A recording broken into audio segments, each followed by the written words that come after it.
여러분은 혹시 이런 경험을 해보신 적이 있으신가요? 누군가와 대화를 나누는데 상대방이 말을 전혀 하지 않는데도 불구하고 그 사람에게서 느껴지는 강력한 기운에 압도당하는 느낌 말이에요. 그 사람은 아무 말도 하지 않았는데 오히려 그 침묵이 더 무겁게 느껴졌던 그런 순간들이요. 저는 오늘 여러분께 아주 특별한 이야기를 들려드리려고 합니다. 바로 말없이 승리하는 사람들의 비밀에 관한 이야기입니다. 우리는 평생을 살면서 말로 설득하고, 말로 방어하고, 말로 자신을 증명하려고 노력합니다. 하지만 정말 강한 사람들은 말이 필요 없다는 걸 알고 있어요. 그들은 침묵의 힘을 알고 있습니다. 그리고 그 침묵이 어떤 말보다도 강력한 무기가 될 수 있다는 것을 깨달은 사람들이죠. 칼 융이라는 위대한 심리학자는 인간의 내면 깊숙한 곳에 숨겨진 힘에 대해 평생을 연구했습니다. 그는 우리가 의식하지 못하는 내면의 세계가 얼마나 강력한지, 그리고 그것을 제대로 이해하고 다루는 사람이 얼마나 엄청난 힘을 가질 수 있는지를 보여주었어요. 오늘 저는 여러분께 그런 힘의 비밀을 나눠드리고 싶습니다. 어떻게 하면 말없이도 다른 사람을 압도할 수 있는지, 어떻게 하면 침묵 속에서 진정한 힘을 발휘할 수 있는지에 대한 이야기입니다. 우리가 살아가면서 가장 큰 착각 중 하나가 바로 이것입니다. 말을 많이 해야 영향력이 있다고 생각하는 것이죠. 하지만 실제로는 정반대예요. 정말 강한 사람들, 진짜 힘을 가진 사람들은 말을 아낍니다. 그들은 자신의 존재 자체로 상황을 지배하죠. 여러분도 주변을 한번 돌아보세요. 회의 시간에 끊임없이 떠드는 사람이 있는가 하면 조용히 앉아서 듣기만 하다가 단 한마디로 전체 분위기를 바꾸는 사람이 있잖아요. 가족 모임에서도 마찬가지예요. 시끄럽게 자기 이야기만 하는 사람보다 조용히 미소만 짓고 있는데도 모두가 그 사람의 눈치를 보게 되는 어른이 있습니다. 이게 바로 침묵의 힘입니다.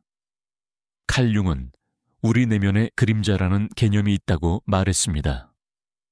그림자는 우리가 부정하고 억압하는 자신의 어두운 면들이에요.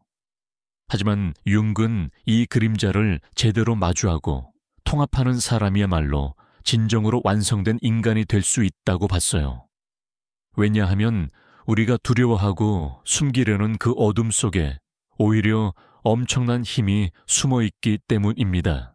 여러분이 자신의 그림자를 제대로 마주할 수 있다면 더 이상 다른 사람의 말과 행동에 흔들리지 않게 됩니다. 왜냐하면 이미 자신의 가장 어두운 부분까지도 다 알고 있기 때문이에요.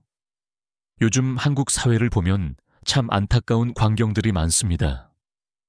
사람들이 서로에게 끊임없이 자신을 증명하려고 애쓰고 있어요. SNS에는 자신이 얼마나 성공했는지, 얼마나 행복한지를 과시하는 게시물들로 가득하죠.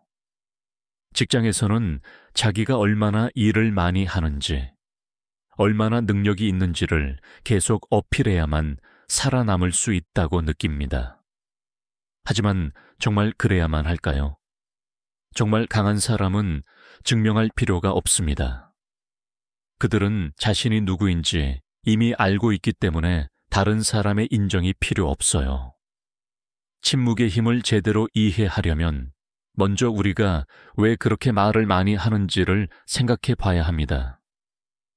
사실 우리가 말을 많이 하는 이유는 대부분 불안 때문이에요. 내가 말을 하지 않으면 무시당할 것 같고 내 존재가 사라질 것 같은 두려움 때문이죠. 그래서 우리는 끊임없이 떠들어댑니다. 내가 여기 있다는 것을 증명하기 위해서요. 하지만 이런 행동은 오히려 우리를 약하게 만듭니다. 말이 많아질수록 우리는 더 많은 약점을 드러내게 되거든요. 우리가 무엇을 두려워하는지, 무엇에 화가 나 있는지, 무엇을 간절히 원하는지가 말 속에 다 담겨 있습니다. 융은 개인화 과정이라는 개념을 통해 인간이 어떻게 진정한 자기 자신이 되어가는지를 설명했습니다. 이 과정은 쉽지 않아요. 우리는 사회가 원하는 모습, 부모가 원하는 모습, 주변 사람들이 기대하는 모습으로 살아가는데 익숙해져 있습니다. 하지만 진정한 자기 자신을 찾는다는 것은 이 모든 가면을 벗어내는 것을 의미해요. 그리고 그 가면을 벗어낼 때 우리는 비로소 말이 필요 없는 존재감을 갖게 됩니다. 왜냐하면 더 이상 다른 사람의 눈치를 볼 필요가 없기 때문이에요. 여러분, 침묵이 가진 힘 중에서 가장 강력한 것이 무엇인지 아세요? 바로 상대방을 불안하게 만드는 능력입니다. 사람들은 침묵을 견디지 못해요. 누군가가 말없이 자신을 바라보고 있으면 그 시선 속에서 온갖 의미를 찾으려고 애씁니다. 저 사람은 지금 무슨 생각을 하는 걸까? 나를 비판하고 있는 걸까? 아니면 무시하는 걸까? 이런 생각들이 머릿속을 가득 채우게 되죠. 그리고 그 불안감을 참지 못하고 계속 말을 하게 됩니다. 더 많이 설명하려 하고, 더 많이 변명하려 하고, 더 많이 자신을 정당화하려고 해요.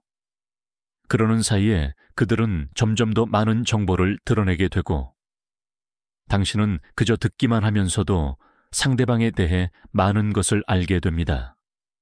한국에는 예로부터 말을 아끼는 것을 미덕으로 여기는 문화가 있었습니다. 말이 많으면 실수도 많다는 속담도 있고, 침묵은 금이라는 말도 있죠. 우리 조상들은 이미 오래전부터 침묵의 가치를 알고 있었어요. 특히 유교 문화권에서는 함부로 말하지 않고 신중하게 생각한 다음에 꼭 필요한 말만 하는 것을 지혜로운 사람의 특징으로 봤습니다. 하지만 현대 사회로 오면서 우리는 이런 지혜를 많이 잃어버린 것 같아요. 모두가 자기 목소리를 내야 한다고, 적극적으로 표현해야 한다고 배우면서 오히려 침묵의 가치를 잊어버렸습니다. 자, 그럼 이제 구체적으로 어떻게 해야 말없이도 상대를 압도할 수 있는지 얘기해 볼까요? 첫 번째는 바로 눈빛입니다. 여러분의 눈은 거짓말을 하지 않아요. 당신이 진정으로 자신에 대해 확신을 갖고 있다면 그것은 눈빛에 그대로 나타납니다. 융은 눈이 영혼의 창이라는 오래된 말을 믿었어요. 우리의 무의식, 우리의 진짜 자아는 눈을 통해 드러난다고 봤죠. 그래서 정말 강한 사람의 눈빛은 특별합니다. 그들의 눈에는 불필요한 감정이 없어요.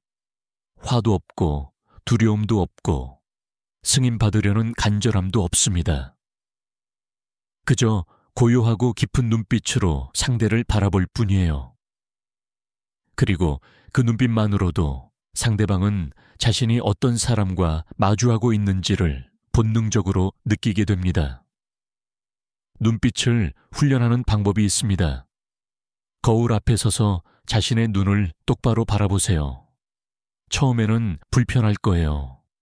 자신의 눈을 마주보는 게 쉽지 않거든요.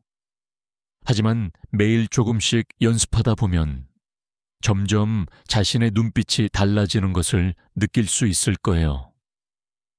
흔들림이 없어지고 더 깊어지고 더 고요해집니다. 이런 눈빛을 가진 사람은 아무 말 하지 않아도 상대방에게 강한 인상을 남기게 돼요. 두 번째는 자세와 몸짓입니다. 우리 몸은 우리 마음을 그대로 반영해요. 불안한 사람은 몸을 계속 움직입니다. 손을 만지작거리고 다리를 떨고 자세를 계속 바꾸죠. 하지만 내면이 안정된 사람은 움직임이 최소화됩니다. 그들은 필요할 때만 움직여요. 그리고 그 움직임 하나하나가 의도적이고 의미가 있습니다. 여러분이 누군가와 대화를 나눌 때 불필요한 몸짓을 줄여보세요. 가만히 앉아서 혹은 서서 상대방을 바라보는 것만으로도 충분합니다. 몸을 계속 움직이는 것은 내가 불편하다는 신호를 보내는 것과 같아요. 반대로 고요한 자세는 내가 이 상황을 완전히 통제하고 있다는 메시지를 전달합니다. 융은 우리 안에 아니마와 아니무스라는 개념이 있다고 했습니다. 남성 안에 있는 여성적 측면, 여성 안에 있는 남성적 측면을 말하는 거예요, 계속. 진정으로 강한 사람은 이 두 가지를 모두 통합한 사람입니다. 부드러움과 강함을 동시에 가진 사람이죠. 그래서 정말 힘 있는 사람의 존재감은 공격적이지 않아요. 오히려 고요하고 차분합니다. 하지만 그 고요함 속에 엄청난 힘이 숨어 있다는 것을 모두가 느낄 수 있죠. 마치 고요한 호수처럼 보이지만 그 깊이를 아무도 알 수 없는 것처럼요. 세 번째는 반응하지 않는 능력입니다. 이게 정말 중요해요. 우리는 본능적으로 자극에 반응하도록 프로그래밍 되어 있습니다. 누군가 우리를 비난하면 방어하고 싶고, 누군가 우리를 도발하면 맞서고 싶어지죠. 하지만 진정으로 강한 사람은 이런 자극에 즉각적으로 반응하지 않습니다. 그들은 한 발짝 물러서서 상황을 관찰해요. 아, 저 사람이 지금 나를 자극하려고 하는구나. 저 사람은 왜 그럴까? 무엇 때문에 불안해 하는 걸까? 이런 식으로 생각하는 거죠. 그리고 반응하지 않음으로써 오히려 상대방을 더 불안하게 만듭니다. 여러분, 생각해 보세요. 누군가를 화나게 하려고 애썼는데 그 사람이 전혀 화를 내지 않으면 어떤 기분이 들까요? 오히려 화를 낸 쪽이 바보같이 느껴지죠. 이것이 바로 반응하지 않는 힘입니다. 상대방이 여러분을 어떤 감정의 게임 속으로 끌어들이려고 할 때 여러분이 그 게임에 참여하지 않으면 게임 자체가 성립되지 않아요. 그러면 상대방은 허공에 주먹을 날린 것처럼 허탈해집니다. 그리고 여러분은 아무것도 하지 않았는데 승리하게 되는 거예요. 한국 사회에서 이런 능력은 특히 중요합니다. 우리나라는 감정 표현이 직접적인 문화이면서도 동시에 체면을 중시하는 문화가 공존하고 있어요. 그래서 사람들은 자주 감정적으로 폭발하지만 동시에 그런 모습을 보인 것에 대해 나중에 후회하기도 합니다. 만약 여러분이 감정적인 상황에서도 침착함을 유지할 수 있다면 여러분은 자동으로 그 상황에서 가장 강한 사람이 됩니다. 왜냐하면 다른 사람들이 감정에 휩쓸려 있을 때 오직 여러분만이 명료하게 생각할 수 있기 때문이에요. 네 번째는 말의 경제성입니다. 말을 적게 하는 것과 말을 아예 하지 않는 것은 다릅니다. 진정으로 강한 사람은 필요할 때 말을 하되 최소한의 말로 최대한의 효과를 냅니다. 그들의 말 한마디 한마디에는 무게가 있어요. 왜냐하면 평소에 말을 아끼기 때문에 그들이 입을 열면 사람들이 귀를 기울이게 되거든요. 반대로 항상 떠들어대는 사람의 말은 아무리 중요한 내용이라도 묻혀버립니다. 사람들이 이미 그 사람의 말에 귀를 닫아버렸기 때문이에요. 융은 언어가 우리의 의식을 형성한다고 봤습니다. 우리가 사용하는 단어들, 우리가 말하는 방식이 곧 우리가 세상을 바라보는 방식이에요. 그래서 말을 신중하게 선택하는 사람은 자신의 의식도 더 명료하게 유지할 수 있습니다. 불필요한 말을 줄이면 불필요한 생각도 줄어들어요. 그리고 정말 중요한 것에 집중할 수 있게 되죠. 여러분이 하루 종일 한 말들을 한번 돌이켜보세요. 그 중에서 정말 꼭 필요했던 말이 얼마나 될까요? 아마 절반도 안 될 거예요. 우리는 습관적으로 너무 많은 말을 합니다. 다섯 번째는 공간을 장악하는 능력입니다. 강한 존재감을 가진 사람은 들어오는 순간부터 공간의 에너지를 바꿉니다. 그들이 특별히 무언가를 하지 않아도 그들의 존재 자체가 공간에 영향을 미쳐요. 이것은 단순히 키가 크다거나 목소리가 크다는 문제가 아닙니다. 오히려 내면의 확신과 안정감이 밖으로 투사되는 거예요. 여러분이 어떤 공간에 들어갈 때 주눅 들어서 구석으로 가는지 아니면 당당하게 중심으로 걸어가는지를 생각해 보세요. 여러분의 에너지가 공간을 채우는지 아니면 공간 속에서 움츠러드는지를 느껴보세요. 융근 집단 무의식이라는 개념을 통해 우리 모두가 보이지 않는 수준에서 연결되어 있다고 설명했습니다. 그래서 한 사람의 에너지는 주변 사람들에게 전달돼요. 불안한 사람 옆에 있으면 우리도 불안해지고 평온한 사람 옆에 있으면 우리도 평온해집니다. 만약 여러분이 내면의 중심을 잘 잡고 있다면 여러분의 그 안정감은 주변 사람들에게도 영향을 미칩니다. 그리고 사람들은 본능적으로 그런 사람 주변에 머물고 싶어 해요. 왜냐하면 그 사람 옆에 있으면 자신도 안정감을 느끼기 때문이에요. 여섯 번째는 타이밍을 아는 지혜입니다. 침묵이 강력한 무기가 되려면 언제 침묵해야 하는지를 알아야 합니다. 모든 상황에서 말을 하지 않는 것이 능사는 아니에요. 때로는 말을 해야 할 때도 있습니다. 하지만 진짜 강한 사람은 그 타이밍을 정확히 알아요. 그들은 다른 사람들이 감정적으로 흥분해 있을 때는 침묵하고 모두가 조용해졌을 때 차분하게 한마디를 던집니다. 그러면 그 한마디가 엄청난 파급력을 갖게 되죠. 마치 고요한 연못에 돌을 던지면 파문이 크게 퍼지는 것처럼요. 한국의 직장 문화를 보면 회의 시간에 자기 의견을 적극적으로 내놓는 사람이 능력 있는 사람으로 평가받는 경향이 있습니다. 하지만 정말 영향력 있는 리더들을 보면 다르게 행동해요. 그들은 회의 내내 조용히 듣다가 핵심을 찌르는 질문 하나를 던지거나 모두가 놓친 관점 하나를 제시합니다. 그러면 회의의 방향이 완전히 바뀌어버려요. 이것이 바로 타이밍의 힘입니다. 여러분도 다음에 회의나 모임에 참석할 때 이런 방식을 한번 시도해 보세요.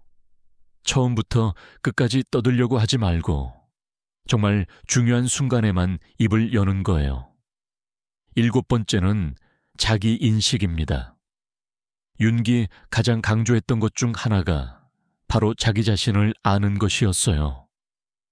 그는 우리가 자신의 무의식을 의식으로 끌어올릴수록 운명이 줄어들고 자유가 늘어난다고 했습니다. 이게 무슨 뜻이냐면은 자신을 제대로 알면 알수록 외부 상황에 휘둘리지 않게 된다는 거예요. 여러분이 자신의 약점을 알고 자신의 두려움을 알고 자신의 욕망을 알고 있다면 다른 사람이 그것들을 이용해서 여러분을 조종할 수 없습니다. 왜냐하면 이미 여러분 스스로가 그것들을 인정하고 받아들였기 때문이에요. 많은 사람들이 자신의 약점을 숨기려고 합니다. 그게 들키면 큰일 날 것처럼요. 하지만 실제로는 자신의 약점을 인정하고 받아들인 사람이 훨씬 더 강합니다. 왜냐하면 그들은 더 이상 그것 때문에 흔들리지 않거든요. 누군가 그들의 약점을 공격하려고 해도 그들은 담담하게 그래. 내가 그런 면이 있지 하고 인정할 수 있어요. 그러면 공격이 힘을 잃어버립니다. 반대로 자신의 약점을 모르는 척하는 사람은 누군가 그것을 건드릴 때마다 과도하게 방어적으로 반응하게 되고 그것이 오히려 약점이 진짜라는 것을 증명하게 됩니다. 한국 사회에서 특히 어려운 것 중 하나가 바로 자기 약점을 인정하는 거예요. 우리는 완벽해야 한다는 압박을 많이 받으며 자라왔습니다.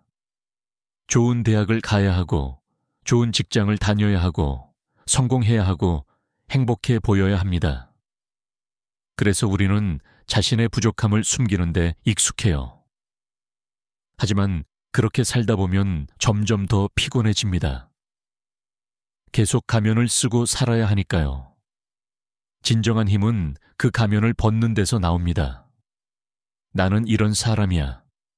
장점도 있고 단점도 있어. 그런데 그게 뭐 어때? 이렇게 말할 수 있을 때 여러분은 비로소 자유로워집니다. 8번째는 감정의 주인이 되는 것입니다. 우리는 하루에도 수없이 많은 감정을 경험합니다. 기쁨, 슬픔, 분노, 불안, 질투, 부러움 등등 이 감정들이 휘몰아칠 때 대부분의 사람들은 그 감정에 휩쓸려서 행동합니다. 화가 나면 소리를 지르고 불안하면 계속 말을 하고 슬프면 주저앉아 버리죠. 하지만 강한 사람은 다릅니다. 그들도 감정을 느껴요. 하지만 그 감정과 자신을 동일시하지 않습니다. 아, 지금 내가 화가 나는구나 하고 관찰할 뿐이에요. 그리고 그 화를 어떻게 표현할지 아니면은 표현하지 않을지를 선택합니다. 융은 감정을 억압하는 것과 감정을 관찰하는 것은 완전히 다르다고 봤어요. 감정을 억압하면 그것은 무의식 속으로 들어가서 나중에 더 큰 문제를 일으킵니다. 하지만 감정을 관찰하면 그것을 제대로 경험하면서도 그것에 의해 통제당하지 않을 수 있어요. 명상을 하는 사람들이 감정을 구름처럼 바라본다고 말하잖아요. 구름이 하늘을 지나가듯이 감정도 우리 마음을 지나갑니다. 우리는 그저 그것을 바라보면 돼요. 거기에 매달리거나 거기에 휩쓸릴 필요가 없습니다. 요즘 한국 사회를 보면 감정 노동이라는 말이 많이 쓰이고 있어요. 서비스직에 종사하는 분들이 자신의 진짜 감정을 숨기고 친절한 척 해야 하는 것을 말하죠. 하지만 사실 우리 모두가 어느 정도는 감정 노동을 하며 살아가고 있습니다.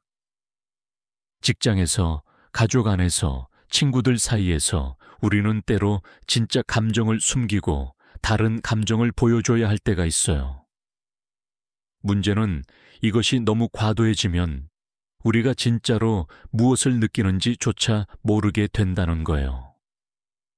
그래서 자기 감정을 제대로 인식하고 관찰하는 연습이 필요합니다. 9번째는 경계를 설정하는 능력입니다. 강한 사람은 명확한 경계를 가지고 있어요. 무엇은 받아들일 수 있고 무엇은 받아들일 수 없는지, 어디까지는 허용되고 어디부터는 침범인지를 분명히 알고 있습니다.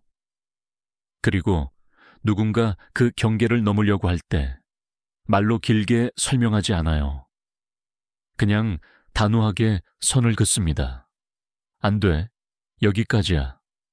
이런 식으로요. 그리고 그 단호함 속에 어떤 협상의 여지도 없다는 것을 상대방이 느끼게 합니다.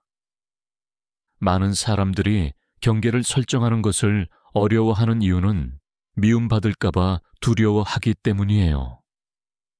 내가 거절하면 상대방이 기분 나빠하지 않을까? 나를 이기적이라고 생각하지 않을까? 이런 걱정 때문에 자꾸 자신의 경계를 양보하게 됩니다. 하지만 경계 없이 사는 것은 결국 자기 자신을 잃어버리는 길이에요. 여러분이 모든 사람을 다 만족시키려고 하면 결국 여러분 자신은 불행해집니다. 융은 개인의 온전함이 무엇보다 중요하다고 봤어요. 자기 자신으로 온전히 존재하는 것 말이에요. 그러려면 때로는 다른 사람을 실망시켜야 할 때도 있습니다. 한국 문화에서는 집단의 화합을 중시하기 때문에 개인의 경계를 주장하는 것이 때로 이기적으로 보일 수 있어요. 특히 가족관계나 직장 내에서 나는 이것을 원하지 않아 라고 말하는 것이 쉽지 않습니다. 하지만 건강한 관계는 각자의 경계를 존중하는 관계예요. 여러분이 자신의 경계를 명확히 하면 처음에는 주변 사람들이 당황할 수 있습니다. 하지만 시간이 지나면 그들도 그것을 받아들이게 되고 오히려 여러분을 더 존중하게 됩니다. 왜냐하면 자신의 한계를 아는 사람이 믿을 만한 사람이기 때문이에요. 10번째는 에너지 관리입니다. 우리는 하루에 일정한 양의 에너지를 가지고 있어요. 그 에너지를 어디에 쓸지는 우리가 선택할 수 있습니다. 강한 사람은 자신의 에너지를 함부로 쓰지 않아요. 쓸데없는 논쟁에 끌려 들어가지 않고 별로 중요하지 않은 사람들에게 시간을 낭비하지 않습니다. 그들은 자신의 에너지를 정말 중요한 것에 집중해서 사용해요. 그래서 그들이 무언가를 할 때는 그 효과가 극대화됩니다. 융근 리비도라는 개념을 통해 심리적 에너지를 설명했습니다. 이 에너지는 우리 삶의 원동력이에요. 하지만 이 에너지가 잘못된 곳으로 흘러가면 우리는 지치고 소진됩니다. 예를 들어 과거의 상처를 계속 곱씹는데 에너지를 쓰거나 바꿀 수 없는 상황을 걱정하는 데 에너지를 쓰면 정작 현재를 위해 쓸 에너지가 남지 않게 되죠. 강한 사람은 자신의 에너지가 어디로 흐르는지를 늘 의식하고 있습니다. 그리고 불필요하게 새는 에너지를 막아요. 요즘 현대인들이 가장 많이 겪는 문제 중 하나가 번아웃입니다. 특히 한국에서는 일 중독, 성과 중심의 문화 때문에 많은 사람들이 자신을 혹사시키고 있어요. 하지만 아무리 중요한 일이라도 자신의 에너지를 다 써버리면 안 됩니다. 마라톤 선수가 처음부터 전력 질주하면 결승선에 도달하지 못하는 것처럼 우리도 장기적인 관점에서 에너지를 관리해야 해요. 휴식도 에너지 관리의 일부입니다. 제대로 쉬지 않으면 제대로 일할 수도 없어요. 11번째는 존재의 무게입니다. 이것은 설명하기 좀 어려운 개념인데 쉽게 말하면 그 사람이 거기 있다는 것 자체가 주는 영향력이에요. 어떤 사람들은 방에 들어오는 순간 분위기가 무거워지거나 가벼워집니다. 그들이 특별히 뭘 하지 않아도요. 이것이 바로 존재의 무게예요. 강한 사람은 무게감 있는 존재예요. 그들이 있으면 상황이 달라집니다. 사람들이 더 신중해지고 더 진지해지고 더 집중하게 돼요. 윤근 자기 원형이라는 개념을 통해 완전히 통합된 인격을 설명했습니다. 자기 원형에 가까워질수록 우리의 존재감은 더 강력해져요. 왜냐하면 우리 안에 모든 조각들이 하나로 모여서 일관된 에너지를 내뿜기 때문이에요. 반대로 내면이 분열되어 있는 사람, 자신이 누구인지 확신하지 못하는 사람은 존재감이 약합니다. 그들의 에너지가 여러 방향으로 흩어져 있어서 하나로 모이지 않거든요. 한국의 전통 문화를 보면 선비정신이라는 게 있었어요. 선비는 학문도 중요했지만 그보다 더 중요한 것은 인격이었습니다. 바른 사람, 떳떳한 사람으로 사는 것이 가장 큰 가치였죠. 그런 선비들은 말이 많지 않았어요. 하지만 그들이 앉아있는 것만으로도 주변 사람들이 저절로 몸가짐을 바로 했다고 합니다. 이것이 바로 존재의 무게예요. 현대 사회에서도 우리는 이런 존재감을 기를 수 있습니다. 그것은 외적인 성취보다 내적인 통합에서 나와요. 12번째는 선택적 대응입니다. 모든 자극에 반응할 필요는 없어요. 누군가 여러분을 도발하거나 비난하거나 시비를 걸 때 여러분은 대응할지 말지를 선택할 수 있습니다. 강한 사람은 자신이 대응할 가치가 있는 것과 없는 것을 구분해요. 중요하지 않은 것에는 아예 반응하지 않습니다. 마치 그것이 존재하지 않는 것처럼요. 이것만큼 상대방을 무력하게 만드는 것도 없어요. 누군가 여러분을 공격했는데 여러분이 전혀 반응하지 않으면 그 공격은 허공에서 사라져버립니다. 융은 에너지 보존의 법칙을 심리학에도 적용했어요. 우리의 심리적 에너지도 어딘가로 가야 한다는 거죠. 만약 여러분이 모든 자극에 일일이 반응한다면 여러분의 에너지는 금방 바닥나버립니다. 하지만 선택적으로 반응하면 에너지를 아낄 수 있어요. 그리고 정말 중요한 순간에 그 에너지를 집중해서 사용할 수 있습니다. 이것은 전략적인 사고방식이에요. 모든 전투에서 이길 필요는 없습니다. 중요한 전투에서만 이기면 돼요. SNS 시대를 살아가는 우리에게 이것은 특히 중요한 교훈입니다. 요즘은 누구나 쉽게 의견을 표현할 수 있어요. 그래서 온라인상에는 비난과 공격이 넘쳐납니다. 악플도 많고 논쟁도 끊이지 않죠. 많은 사람들이 이런 것들에 일일이 대응하느라 에너지를 소진합니다. 하지만 강한 사람은 그런 것들을 무시해요. 그들은 자신의 길을 갈 뿐이에요. 다른 사람들이 뭐라고 하든 신경 쓰지 않습니다. 왜냐하면 그들은 자신이 누구인지, 어디로 가고 있는지를 알고 있기 때문이에요. 13번째는 신뢰의 힘입니다. 진정으로 강한 사람은 스스로를 신뢰해요. 이것은 자만과는 다릅니다. 자만은 자신에 대한 과장된 믿음이지만 신뢰는 자신의 능력과 한계를 정확히 알고 있는 상태에서 나오는 안정감이에요. 자기 자신을 신뢰하는 사람은 다른 사람의 인정이 필요하지 않습니다. 그래서 그들은 누군가에게 잘 보이려고 애쓰지 않아요. 그냥 자기 자신으로 존재할 뿐이죠.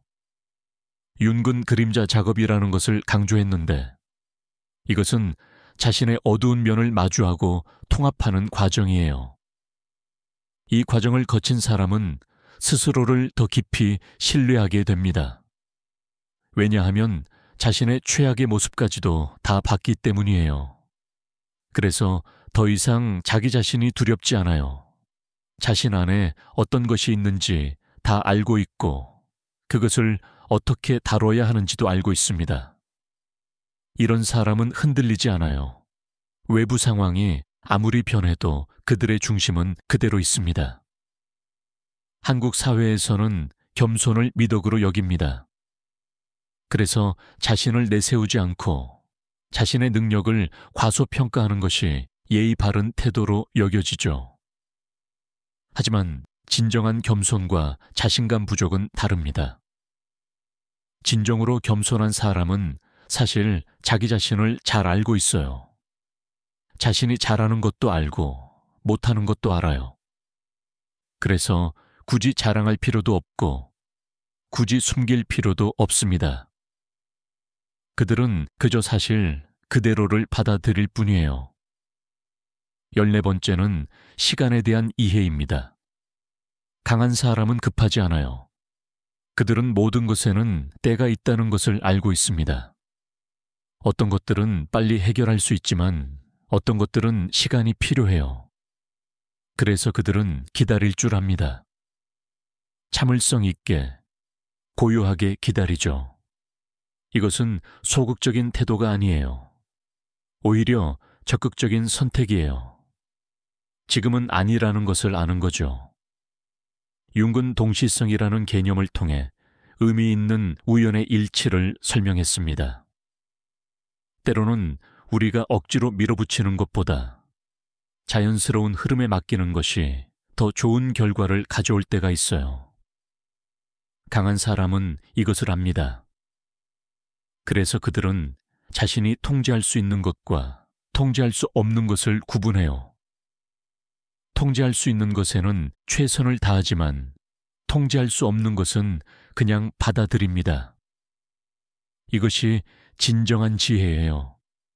빠르게 변하는 현대 사회에서 이런 태도는 어렵게 느껴질 수 있습니다. 특히 한국처럼 속도와 효율을 중시하는 사회에서는 더욱 그렇죠. 빨리빨리 문화 속에서 우리는 모든 것을 지금 당장 이루고 싶어 합니다. 하지만 정말 가치 있는 것들은 시간이 걸려요. 깊은 관계도, 내면의 성장도, 진정한 성취도 모두 시간이 필요합니다. 급하게 서두르면 오히려 중요한 것을 놓칠 수 있어요. 15번째는 초연함입니다. 강한 사람은 결과에 집착하지 않아요. 물론 그들도 목표가 있고 원하는 것이 있습니다. 하지만 그것을 이루지 못했다고 해서 무너지지 않아요. 그들은 과정을 즐기고 지금 이 순간에 충실합니다. 결과는 그저 부산물일 뿐이에요. 이런 태도가 역설적이게도 더 좋은 결과를 가져옵니다. 왜냐하면 결과에 대한 집착이 없으니까 더 자유롭게, 더 창의적으로 행동할 수 있거든요. 윤근 동양 철학, 특히 도교와 불교에 깊은 관심을 가졌어요.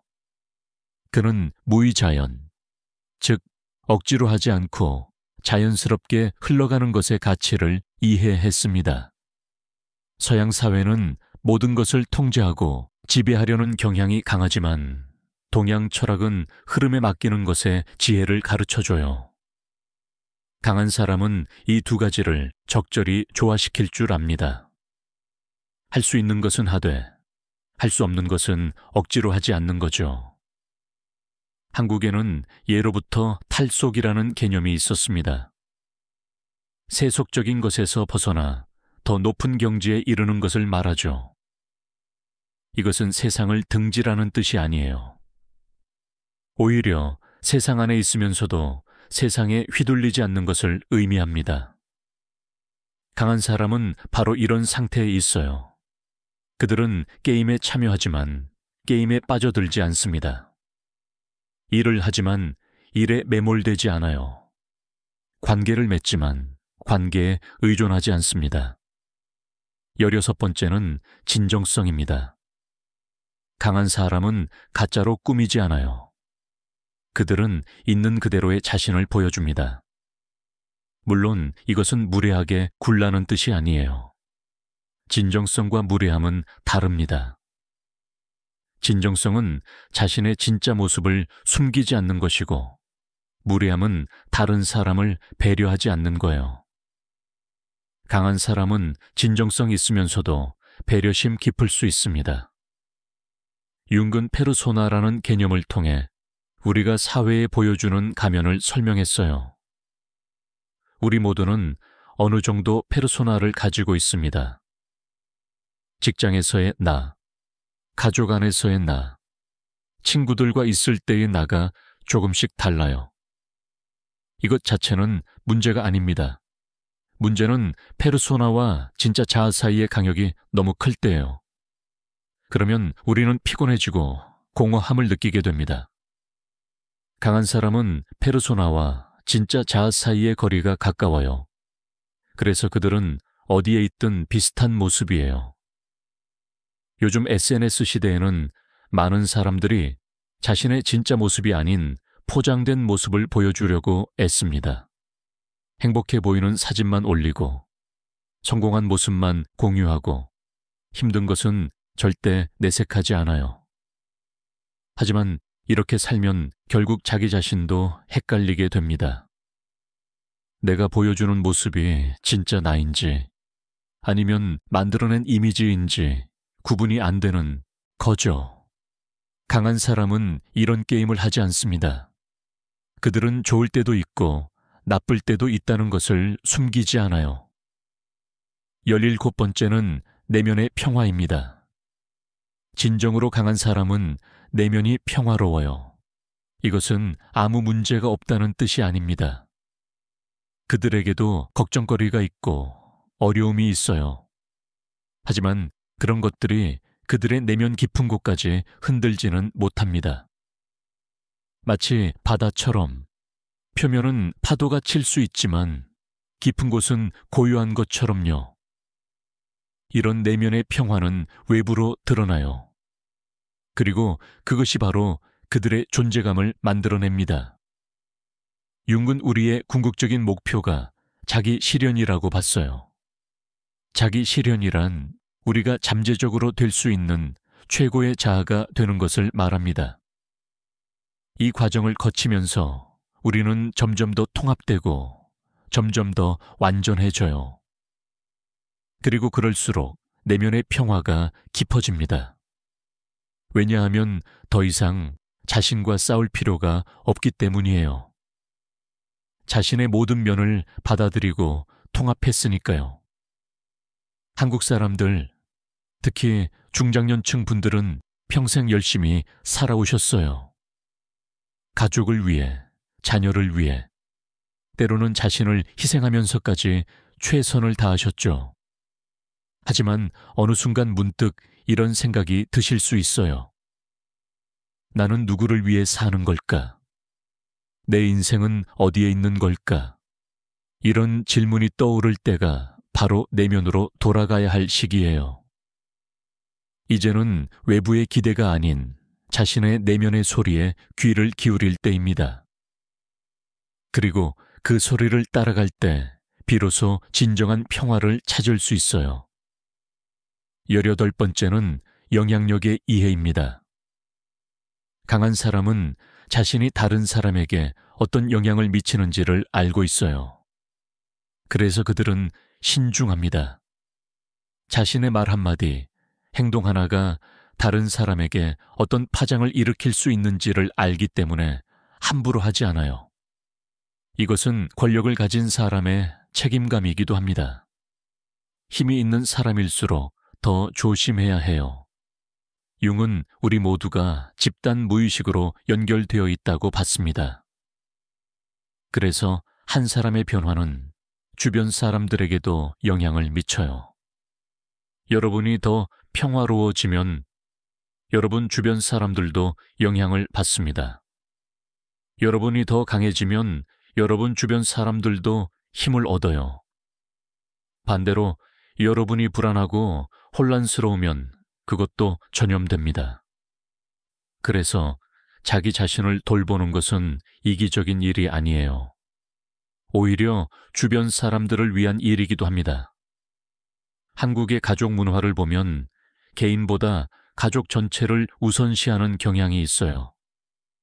이것이 나쁜 것만은 아니지만 때로는 개인이 너무 희생되는 문제가 생깁니다. 하지만 생각해 보세요. 여러분이 행복하지 않은데 어떻게 가족을 행복하게 만들 수 있을까요? 여러분이 지쳐 있는데 어떻게 다른 사람을 돌볼 수 있을까요? 자기 자신을 먼저 채워야 다른 사람에게도 줄 수 있습니다. 이것은 이기심이 아니라 지혜예요. 19번째는 변화에 대한 수용입니다. 강한 사람은 변화를 두려워하지 않아요. 그들은 변화가 삶의 일부라는 것을 알고 있습니다. 모든 것은 변해요. 우리 몸도, 우리 관계도, 우리 상황도 계속 변합니다. 이것을 받아들이는 사람은 변화 속에서도 안정적일 수 있어요. 왜냐하면 변화 자체가 그들을 위협하지 않기 때문이에요. 오히려 변화를 새로운 기회로 볼 수 있습니다. 윤근 변환이라는 개념을 중요하게 다뤘어요. 우리 인생에는 여러 단계가 있고 각 단계마다 우리는 변화를 겪습니다. 청소년기에서 성인기로, 젊은 시절에서 중년으로, 중년에서 노년으로 넘어갈 때마다 우리는 이전의 자아를 내려놓고 새로운 자아를 받아들여야 해요. 이 과정이 순조롭지 않을 때 중년의 위기 같은 것이 찾아옵니다. 하지만 이것조차도 성장의 기회예요. 한국 사회에서 나이 드는 것에 대한 두려움이 큽니다. 특히 외모를 중시하는 문화 속에서 노화는 부정적으로 여겨지죠. 하지만 나이가 들면서 얻는 것들도 많아요. 지혜, 경험, 여유, 깊이, 이런 것들은 젊었을 때는 가질 수 없는 것들입니다. 강한 사람은 각 인생 단계가 가진 고유한 가치를 이해해요. 그래서 그들은 젊음을 억지로 붙잡으려 하지 않습니다. 대신 지금 이 나이에 맞는 아름다움을 찾아요. 20번째는 목적의식입니다. 강한 사람은 자신의 삶의 방향이 있어요. 그들은 어디로 가고 있는지를 알고 있습니다. 이것이 꼭 거창한 목표일 필요는 없어요. 중요한 것은 의미예요. 자신이 하는 일에 의미를 부여할 수 있고 자신의 존재가 어떤 가치를 만들어낸다는 것을 아는 거죠. 이런 목적의식이 있으면 힘든 상황에서도 포기하지 않을 수 있어요. 융은 우리 각자가 자신만의 독특한 소명을 가지고 태어났다고 믿었어요. 그것을 찾아가는 것이 우리 인생의 과제라고 봤죠. 어떤 사람에게는 그것이 예술일 수 있고 어떤 사람에게는 다른 사람을 돌보는 것일 수 있어요. 중요한 것은 자신의 소명이 무엇인지를 발견하고 그것을 따라 사는 거예요. 그럴 때 우리는 진정으로 살아있다고 느낄 수 있습니다. 여러분, 지금까지 우리는 말없이 승리하는 사람들의 특징에 대해 이야기해 왔습니다. 침묵의 힘, 존재감, 자기인식, 감정의 주인 되기, 경계 설정, 에너지 관리 등 많은 것들을 다뤘어요. 하지만 이 모든 것의 핵심은 하나로 모입니다. 바로 자기 자신을 아는 것이에요. 자신이 누구인지, 무엇을 원하는지, 무엇이 중요한지를 아는 사람은 흔들리지 않습니다. 그들은 외부의 소음에 휘둘리지 않아요. 왜냐하면 내면에 확고한 중심이 있기 때문이에요. 칼 융이 평생에 걸쳐 우리에게 전하고자 했던 메시지도 결국 이것입니다. 자기 자신이 되라는 것이죠. 다른 누군가가 되려고 하지 말고, 사회가 원하는 모습이 되려고 애쓰지 말고 그냥 자기 자신이 되라는 거예요. 이것이 가장 어렵지만 동시에 가장 중요한 일입니다. 그리고 이것을 해낸 사람은 정말로 강해집니다. 그들은 더 이상 증명할 것이 없고 싸울 이유도 없어요. 그들은 그저 존재할 뿐인데 그 존재 자체가 엄청난 힘을 발휘합니다. 여러분도 이런 힘을 가질 수 있습니다. 그것은 특별한 사람들만의 것이 아니에요. 우리 모두 안에 그 힘이 있어요. 다만 그것을 깨우지 못했을 뿐이에요. 오늘 이 영상을 보신 것이 바로 그 첫 번째 단계입니다. 침묵의 힘을 이해하고 자신의 내면을 들여다보기 시작하는 것 말이에요. 이제 여러분은 선택할 수 있습니다. 계속 말로 자신을 증명하려고 애쓸 것인가? 아니면 침묵 속에서 진정한 힘을 발견할 것인가? 기억하세요. 진정으로 강한 사람은 크게 소리칠 필요가 없습니다. 그들의 존재 자체가 메시지예요. 그들은 말없이도 모든 것을 말합니다. 그들의 눈빛, 자세, 고요함이 그들이 누구인지를 보여주죠. 여러분도 그런 사람이 될 수 있어요. 시간이 걸릴 수는 있습니다. 하지만 한 걸음씩 나아가다 보면 어느 순간 여러분도 달라진 자신을 발견하게 될 거예요. 더 이상 다른 사람의 인정이 필요하지 않은 자신, 고요하지만 강력한 존재감을 가진 자신을 만나게 될 겁니다. 이 여정은 혼자 가는 길이 아닙니다. 우리 모두가 같은 길을 걷고 있어요. 각자의 속도로, 각자의 방식으로요. 때로는 넘어질 수도 있고 길을 잃을 수도 있어요. 하지만 괜찮습니다. 그것도 과정의 일부니까요. 중요한 것은 포기하지 않고 계속 나아가는 거예요. 자신을 알아가는 여정, 진정한 자기 자신이 되어가는 여정을 멈추지 않는 것입니다. 오늘 이 영상이 여러분에게 작은 씨앗이 되었으면 좋겠습니다. 침묵의 힘에 대한 씨앗, 자기 자신에 대한 이하의 씨앗이요. 그 씨앗이 천천히 자라서 언젠가는 큰 나무가 될 거예요. 그리고 그 나무 아래에서 여러분은 진정한 평화와 힘을 발견하게 될 겁니다. 여러분 모두가 그 여정에서 행복하시기를 진심으로 바랍니다. 감사합니다.